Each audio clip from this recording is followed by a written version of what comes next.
우리가 이 물건을 하나 만들 때 말이죠. 보통 우리가 세상에서는 장인이라 하는 그런 말을 합니다. 무슨 아주 좋은 도자기를 만든다든가 아니면 아주 귀히 우리가 생각한 물건들, 자동차도 될 수 있고 때로는 보석 같은 것도 될 수 있을 것이고 무슨 일이든지 우리 이종수 집사님 같은 경우에는 집을 짓는 것 이런 것도 될 수 있겠습니다만 그 모든 일에 물론 중요한 것은 이제 가령 집을 짓는다 생각하면 이 기초를 어떻게 만들 것이냐, 또 이 기초 위에 얼마나 튼튼하게 이 기둥을 세워서 이 집이 오랫동안 갈 수 있도록 할 것이냐, 이런 것들이 중요하겠죠. 그건 말할 것도 없는데 사실은 이제 그런 집을 다 짓고 난 다음에 그 마지막 손질을 하는 거 말이죠. 그것도 이게 무시할 수 없는 것 아닙니까? 아무리 물건을 잘 만들어 놨는데 이 마지막 손질이 시원찮으면 이 제대로 그 물건의 가치를 평가받지를 못한다는 거죠. 가령 아주 세미한 것이 필요한 무슨 아주 옛날에 우리 도자기 같은 거 말이죠. 이게 진짜냐 가짜냐 이런 거 볼 때는 이런 돋보기 현미경 같은 걸 쫙 보면서 얼마나 정교하게 잘 만들어졌는가 그런 것 통해서 이제 판단하기도 하고 우리가 그런 모습을 보게 되는 거죠. 신앙도 마찬가지인 것 같아요. 참 기초도 좋고 기둥도 좋고 한데 이게 그 마무리 작업이 되어 있지 않으면, 마무리가 너무 험하게 되어 있으면 아무리 좋은 믿음이라고 해도 그게 제대로 평가받지를 못한다는 거죠. 이제 그걸 우리가 예수님이 하신 말로 말하면 신앙은 어찌 보면 참 여러 가지 주님이 많이 말씀을 하셨어요. 반석도 중요하고 하여튼 모든 것들이 다 중요하지만 예수님은 뭐라 그래요? 그것이 진짜인지 가짜인지 참인지 거짓인지 무엇을 보고 안다고요? 열매를 보고 안다 그러잖아요.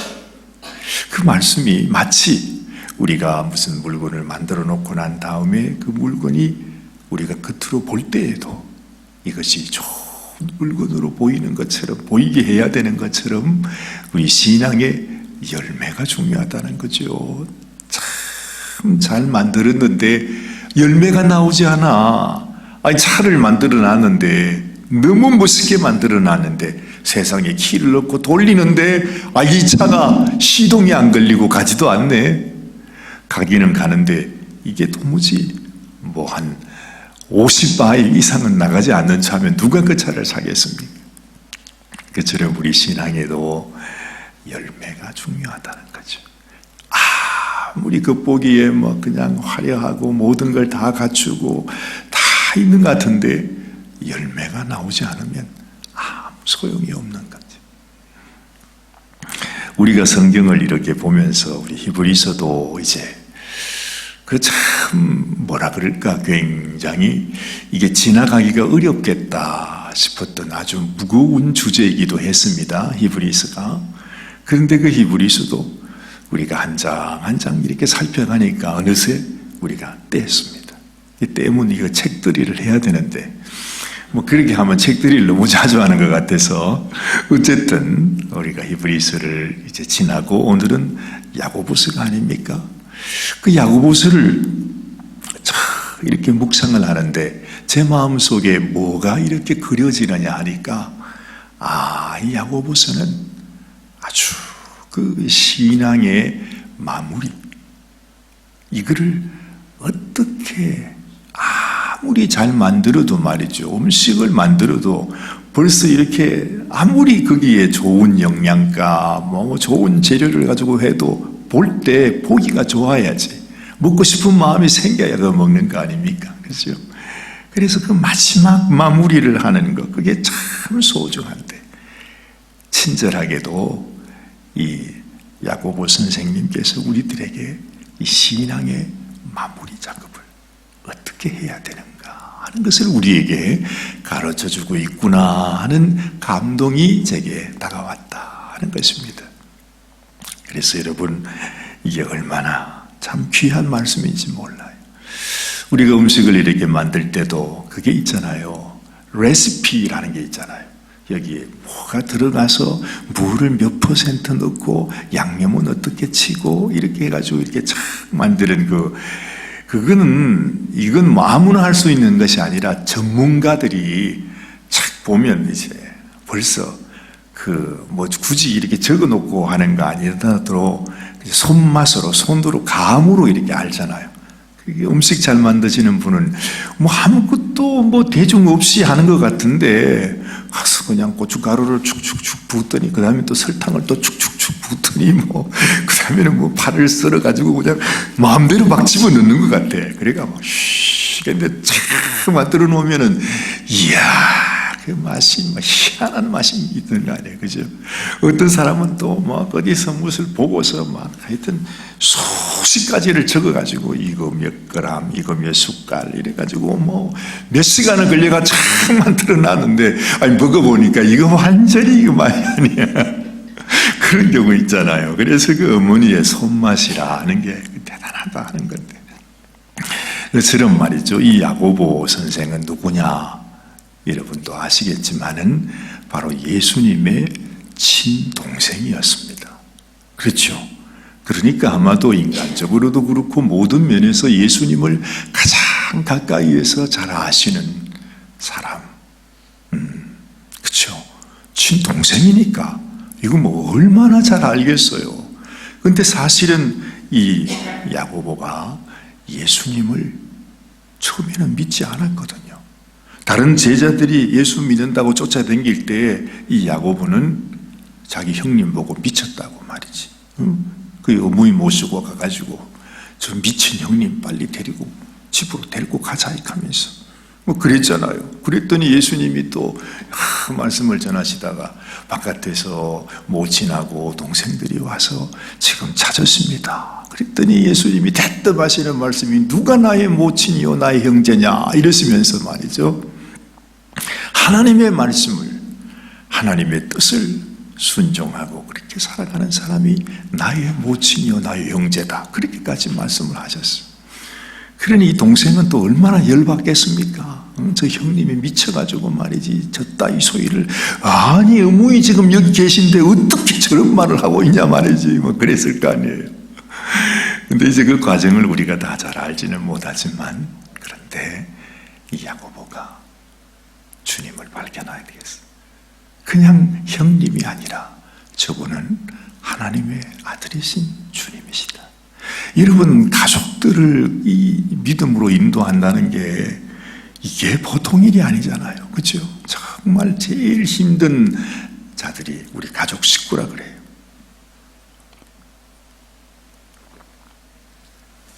예수님도 당연히 그랬을 것 같아요.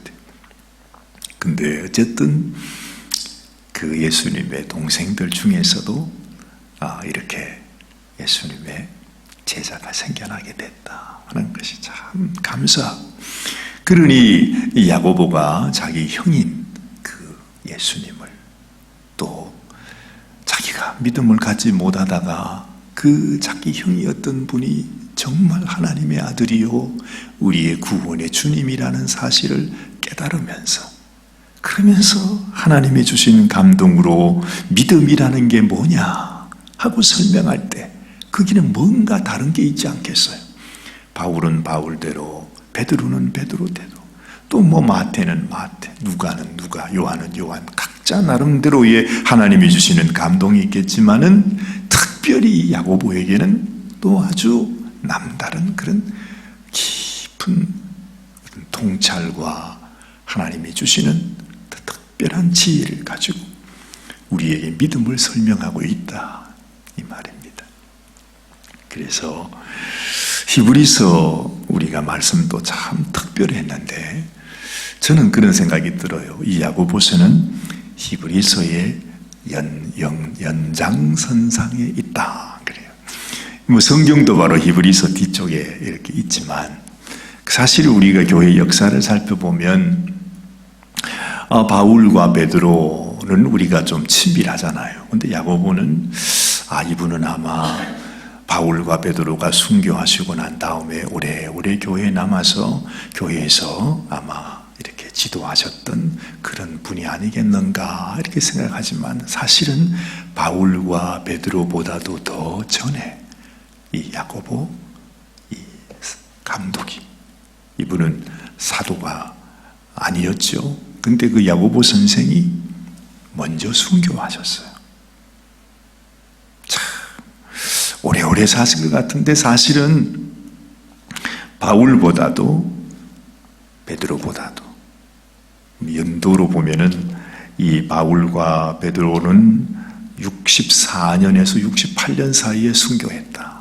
근데 이 야고보 선생은 60년대 벌써 그분들이 돌아가시기 한 3, 4년 전에 한 4, 5년 전에 먼저 순교하셨어요.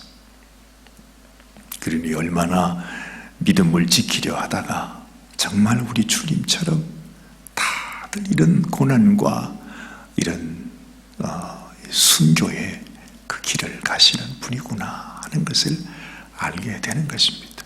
어쨌든 여러분 지금 히브리서를 통해서 우리가 예수님을 통한 예수님이 우리 믿음의 구주가 되시고 대제사장이 되시고 우리의 하나님의 그 세상 죄를 지고 가는 하나님의 어린 양으로 우리에게 참 길을 주신 분이다. 그것이 전체적인 그 히브리서의 내용이었어요. 근데 그 히브리서 기자가 그러면 우리 성도들이 어떻게 살아야 되는가? 그 얘기를 하면서 어제 우리가 마지막 히브리서 마지막 결론이 뭡니까? 이제는 우리가 새로운 시대, 은혜의 시대를 사는 자들의 성도들의 예배가 어떠해야 되는가? 그러면서 하나님이 기뻐하시는 아름다운 예배, 아름다운 하나님이 받으시는 제사는 찬미의 제사다. 그죠? 그러면서 우리의 선한 삶을 통해서 정말 그리스도의 사랑으로 우리의 소유를 다 나누어 주는 것까지 그런 사랑으로 우리가 살아가야 된다. 어찌 보면 우리 예수 믿는 성도들의 그 삶을 아주 이렇게 긴축 간단하게 이렇게 설명해 주고 있어요. 근데 야고보서가 그게 어떤 것인가 하는 것을 계속해서 설명해 주고 있다 하는 것입니다. 이제 그렇게 생각을 하면서 우리가 이 말씀을 한번 보면 좋겠습니다. 자, 오늘 2절 말씀을 한번 보십시다. 내 형제들아, 너희가 여러 가지 시험을 만나거든 온전히 기쁘게 여기라. 바로 결론으로도 가죠. 바로 본론으로도 가는 것이죠. 그렇죠? 이게 심상치가 않는 것입니다. 서론이 필요 없습니다. 긴 인사말도 필요가 없어요. 믿음이 뭐냐? 아주 뭐라고 그럴까요? 많은 말이 필요할 것 같은데, 책으로 써도 몇 권의 얘기가 필요할 것 같은데, 다 각설하고 한마디로 그냥 핵심을 찔러버리는 것입니다. 우리 믿음, 우리 성도들의 삶, 그것은 한마디로 말하면 시험이다. 시험이다. 시험이다. 여러분도 그럴 것입니다. 오늘 아침에 이렇게 우리가 기도하며 시작하고 내가 믿음으로 주님께 살고 싶습니다. 하지만 여러분 이 예배당을 나가는 그 순간부터 시험의 연속입니다. 그렇죠? 그냥 이 세상 일을 부딪히면 우리가 어떻게 돼요? 정말 기쁨과 감사함으로 늘 승리하며 삽니까?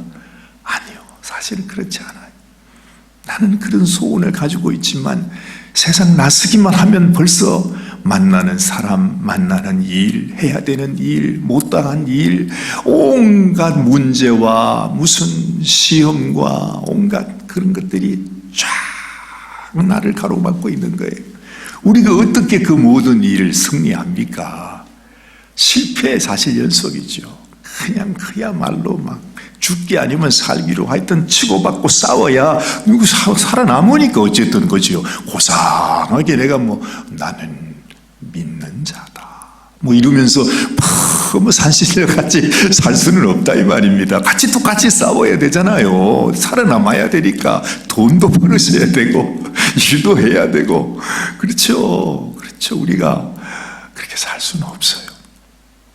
근데 그래도 우리의 뿌리는 우리는 이 세상에 속한 자도 아니고 세상 사람들과 함께 그렇게 살다가 그렇게 인생을 마감할 그런 인생이 아니라는 것입니다.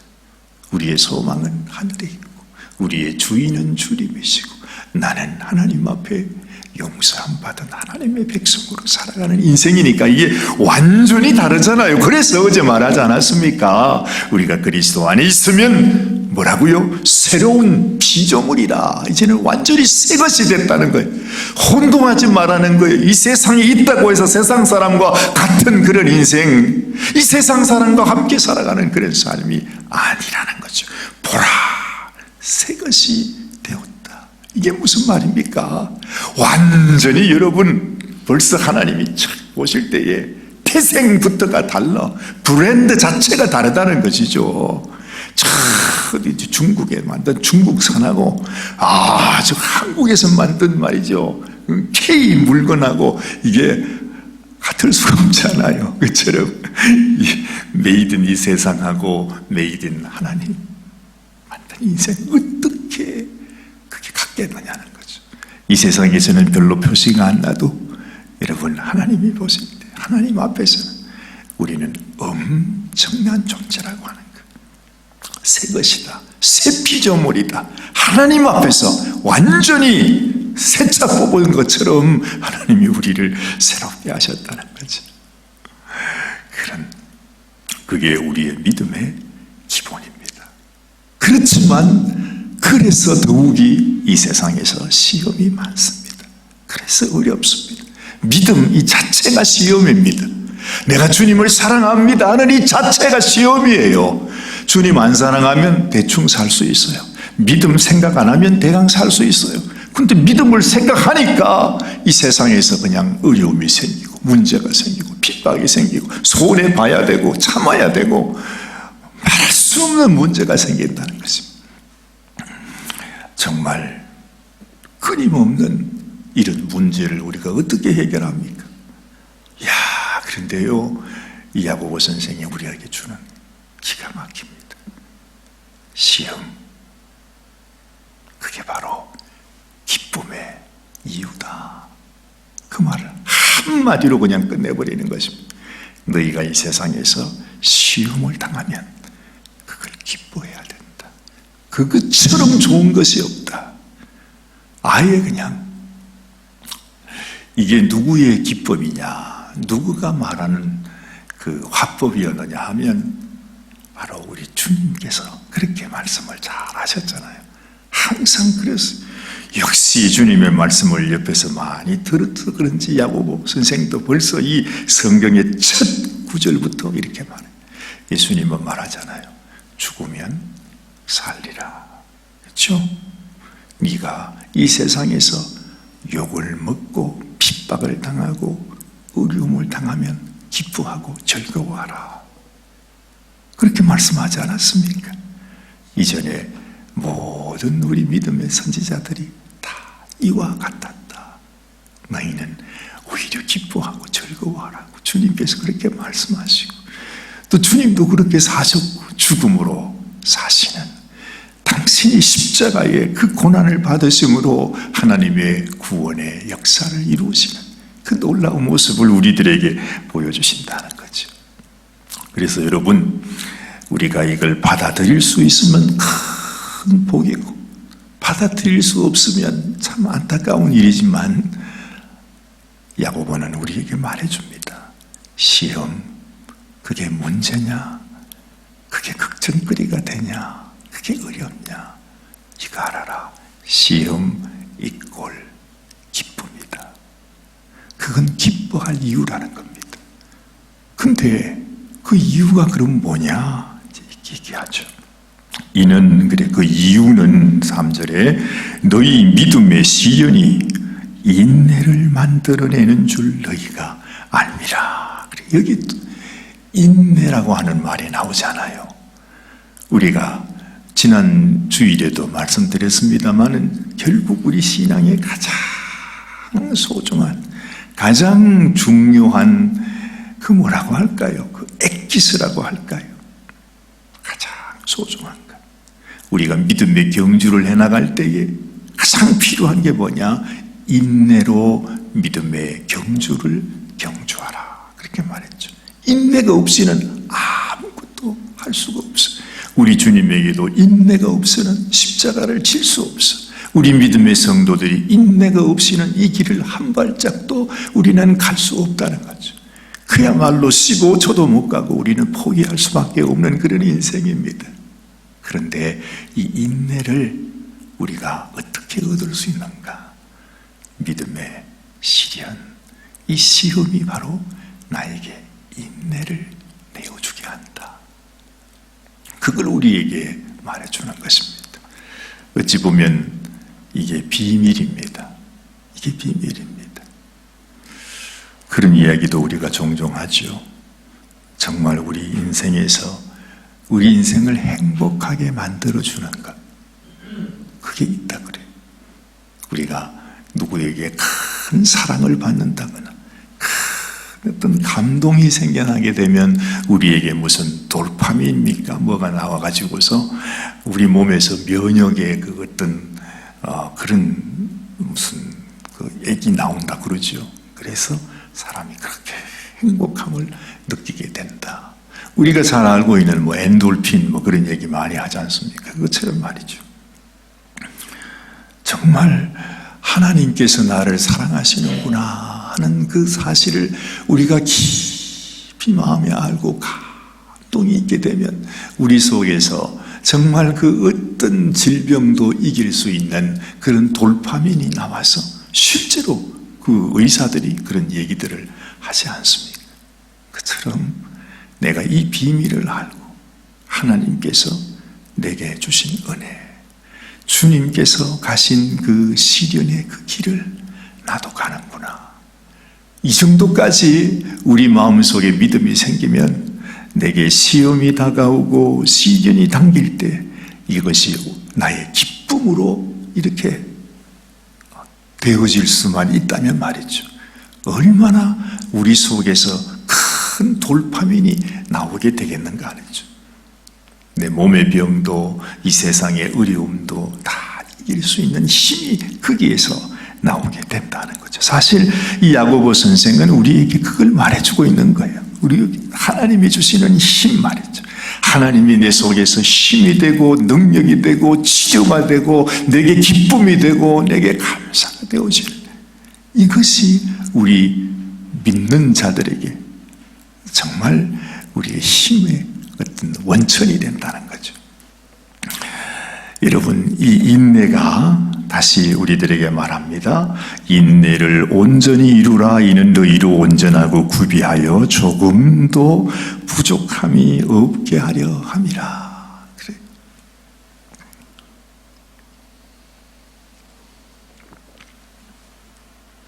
이게 소중한데 정말 지금 이 야고보 선생은 우리에게 너무너무 중요한 레시피, 믿음의 핵심을 가르쳐줘요. 근데요, 이것은 모두가 다 아는 것은 아니에요. 이걸 아는 것, 이 비밀, 이 레시피, 정말 이 고수가 우리에게 주시는 믿음의 진수를 그렇구나 하고 이렇게 뭔가 감이 쫙 오는 거 있잖아요. 맞아 하는 게 바로 뭐냐? 이게 바로 지혜라고 하는 것입니다. 지혜 있는 사람은 벌써 감을 알잖아요. 맞아, 아멘, 그렇지 하고 우리는 그걸 믿음으로 받고 실제로 그렇게 살아요. 실제로 시험을 만날 때, 어려움을 만날 때, 어떤 문제를 만날 때도 그것을 우리가 기쁨과 감사함으로 우리가 그걸 소화해 내는 것입니다. 그게 바로 누구예요? 지혜 있는 사람이라는 것입니다. 근데 지혜가 없는 분들이 있어요. 아무리 이 말씀, 이 참 고수의 이 귀한 이 레시피를 말이죠, 다 알려주는데 이게 그냥 들어와야 되는데 들어오질 않는 거예요. 백날 들어도 그게 뭔 말인가 싶고 그야말로 뭐 소기의 경 잃는다는 식으로 말이죠. 그러니까 우리의 믿음이 이렇게 세월이 지나가도 자라가질 않는 거예요. 그죠? 언제나 조그마한 시험만 생겨도 문제가 항상 문제 근심, 걱정, 원망, 불평 그 속에서 우리가 살아가게 된다는 것입니다. 뭐 대부분의 성도들이 다 그렇죠. 그러나 지혜, 이게 소중합니다. 그래서 오늘 이렇게 또 말하는 것입니다. 이걸 깨닫지 못하는 사람들이 있기 때문에 그래요. 너희 중에 누구든지 지혜가 부족하거든 모든 사람에게 후히 주시고 꾸짖지 아니하시는 하나님께 구하라. 그리하면 주시리라 그랬어요. 무조건 우리가 하나님 앞에 구하기만 하면, 하나님 내게는 지혜가 부족합니다, 내가 하나님이 주시는 레시피를 언더스탠드 할 수 있도록, 이해할 수 있도록, 믿음으로 받을 수 있도록 하나님 내 마음을 열어주세요, 지혜를 허락하여 주세요. 이건 무조건 우리 모든 성도들이 하나님 앞에 기도해야 될 기도의 제목입니다. 기도하지 않으면 우리는 받을 수 없어요. 그러나 무조건 기도하기만 하면 하나님이 주신다고 해요. 오늘 분명히 말하죠. 오직 믿음으로 구하고 조금도 의심하지 말라. 의심하는 자는 마치 바람에 밀려 요동하는 바다 물결 같으니 이런 사람은 무엇이든지 주께 얻기를 생각하지도 말라고 그래요. 하나님께서요, 우리에게 주시는 지혜, 이건 곧 하나님께서 우리가 믿음을 가져서 그 믿음으로 하나님의 자녀가 되고, 그 믿음으로 천국 오는, 그 믿음으로 하나님 나라를 갖게 되는 그 인생이 되라 하는 것이, 이게 믿음의 지혜 말입니다. 그 지혜는 모든 사람에게 다 허락이 되어져 있는데 사람들이 구하지를 않아요. 왜 구하지 않을까요? 교만하니까요. 자기를 의지하니까요. 항상 자기 중심이니까요. 내 속에 정말 나를 위하여 생명 주신 예수님을 내 마음 주인으로 모셔드리지 못하는 그 어리석은 자들. 그래서 이 믿음의 지혜가 없는 자들은 다 멸망당하게 되는 것입니다. 그래서 야고보 선생이 우리에게 가르쳐주는 지혜라고 하는 것은 곧 믿음을 의미하죠. 지혜라고 하는 것은 우리가 하나님을 아는 자가 되라고 하는 것, 하나님을 아는 지식을 의미하는 것입니다. 그래서 여러분, 오늘은 우리가 이 고수의 이 첫 말씀을 우리가 들었는데, 내 마음속에 하나님, 나도 정말 믿음의 이 귀한 이 비밀, 이 야고보 선생의 이 가르침을 내가 마음에 받고 내가 깨닫고 정말 믿음으로 살아가는 지혜 있는 그런 성도가 되게 하여 주옵소서. 하나님께 기도하는 이 아침이 되시기를 바랍니다. 기도하십시다. 하나님 아버지, 정말로 소중한 것은 우리가 이 세상에서 시험을 당하고 어려움을 당하고 환난과 시련 속에서 겪는 것이, 알고 보니까 이것이 우리의 믿음의 보약이라는 사실을 우리가 깨닫게 됩니다. 하나님께서 우리에게 기쁨을 주시기 원해서 또한 인내하는 마음을 주셔서 우리가 하나님 앞에 조금도 부족함이 없이 구비된 그런 하나님의 백성이 되게 하기 위해서 하나님이 주시는 가장 귀하고 가장 소중한 선물이 바로 이런 시험이요, 문제요, 또한 믿음의 시련인 것을 우리가 깨닫습니다. 지혜 있는 자는 알겠지만 우리가 지혜가 없어서, 우리가 너무 교만해서, 무지하고 어리석어서 하나님의 이 귀한 뜻을 깨닫지 못하고 주님 그 옛날 이스라엘 백성들처럼 평생을 광야에서 방황하고 헤매다가 인생을 마친 것처럼 우리도 지금 우리의 삶을 그렇게 살아가고 있습니다. 하나님 우리에게 참 지혜를 주셔서 우리 주님께서 우리에게 삶으로 보여주신 이 믿음의 귀한 진수, 참으로 우리 믿음의 성도들의 삶의 본을 우리가 알게 하시고, 내가 가는 이 길이 주님 가신 길이었고, 내가 가는 이 길이 내가 기뻐해야 할 길이고 감사해야 할 길이고, 내가 가는 이 길이 영광의 길이요 축복의 길이요 또한 상급받는 길이고, 우리 마음속에 다시 한번 기억하면서 환난 많은 세상, 오늘도 세상 나가 싸울 때에 우리가 실패하지 않고 낙심하지 않고 우리 주님을 생각하면서 인내하면서 승리하는 당신의 귀한 성도들이 되게 하여 주시옵소서. 오늘도 우리를 사랑하시는 우리 주님께 우리의 삶을 맡겨드리옵고, 우리 주님 예수님의 귀하신 이름 받들어 간절히 축복하며 기도드리옵나이다. 아멘, 아멘, 아멘. 오늘도 주님과 동행하는 귀하고 복된 날 되시길 바랍니다. 하나님께서 우리와 함께 하실 줄 믿습니다.